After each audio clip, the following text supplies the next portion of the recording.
शिव पुराण विद्येश्वर संहिता पहला अध्याय पापनाशक साधनों के विषय में प्रश्न। जो आदि से लेकर अंत में है, नित्य मंगलमय है, जो आत्मा के स्वरूप को प्रकाशित करने वाले हैं, जिनके 5 मुख है और जो खेल खेल में जगत की रचना, पालन और संहार तथा अनुग्रह एवं तिरोभाव रूप 5 प्रबल कर्म करते हैं, उन सर्वश्रेष्ठ अजर अमर उमापति भगवान शंकर का मैं मन ही मन चिंतन करती हूँ। व्यास जी कहते हैं, धर्म का महान क्षेत्र जहाँ गंगा यमुना का संगम है, उस पुण्यमय प्रयाग जो ब्रह्मलोक का मार्ग है, वहाँ एक बार महातेजस्वी महाभाग महात्मा मुनियों ने विशाल यज्ञ का आयोजन किया।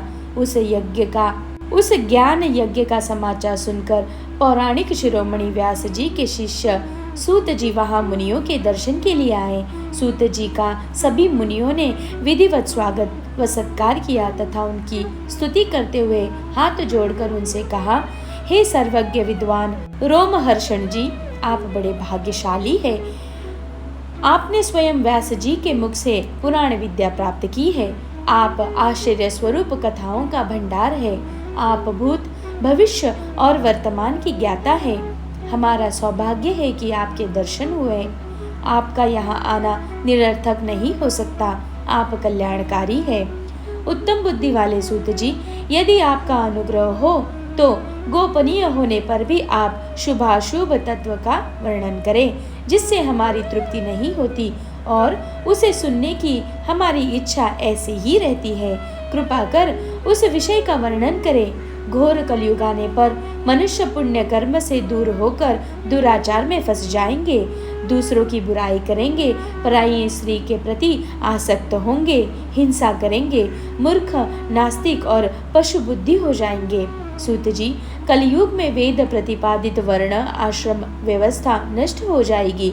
प्रत्येक वर्ण और आश्रम में रहने वाले अपने अपने धर्मों का आचरण का परित्याग कर विपरीत आचरण करने में सुख प्राप्त करेंगे।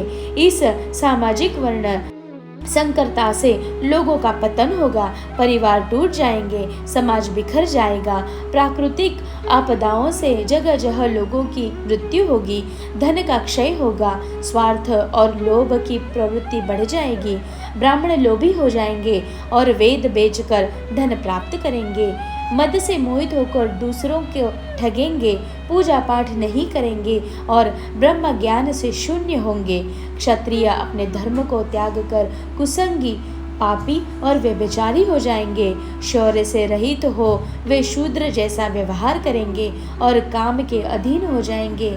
वैश्य धर्म से विमुख होकर संसार भ्रष्ट होकर कुमार्गी, धनोपार्जन पारायण होकर नाप तौल में ध्यान लगाएंगे। शूद्र अपना धर्म कर्म छोड़कर अच्छी वेशभूषा से सुशोभित हो व्यर्थ घूमेंगे। वे कुटिल और ईर्ष्यालु होकर अपने धर्म के प्रतिकूल हो जाएंगे। कुकर्मी और वाद विवाद करने वाले होंगे।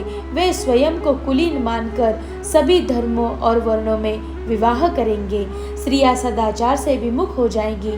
वे अपने पति का अपमान करेंगी और सास ससुर से लड़ेंगी, मलिन भोजन करेंगी। उनका शील स्वभाव बहुत बुरा होगा।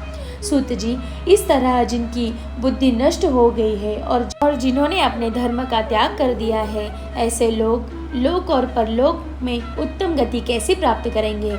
इस चिंता से हम सभी व्याकुल हैं। परोपकार के समान कोई धर्म नहीं है। इस धर्म का पालन करने वाला दूसरों को सुखी करता हुआ स्वयं भी प्रसन्नता का अनुभव करता है। यह भावना यदि निष्काम हो तो कर्ता का हृदय शुद्ध करते हुए उसे परम गति प्रदान करती है। हे महामुने, आप समस्त सिद्धांतों की ज्ञाता है।